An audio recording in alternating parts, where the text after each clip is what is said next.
Pemirsa kahanan kasus COVID-19 ring nasional kuningin ninjap sayang ring rahina sedurungnyane kantos kalih talian diri ring tanggal 1 November. Ini kepewahan penyiuan kasus ninjap sampun memargi ring mekatah rahina.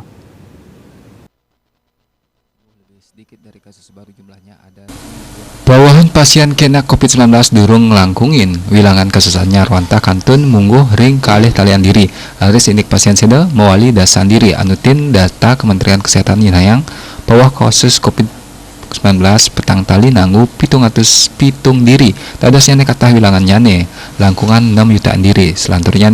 ring kawentenan pasien kena kauningin kalih tali nanggu pitung dasa siki diri raris pasien seda mawah 3 dasa kalih diri dadasnya kata wilangan pasien seda langkungan karo belah talian diri selami pandemi ngelimak dawak bulan Maret warsa kalih tali kalih dasa sane lintang hinggian ring kawentenan pasien COVID-19 sane kantun ketambahin langkungan pitung likur talian diri tur sane keni penglalah inggih langkungan 5 talian diri. Diah Dewi Bali Pos.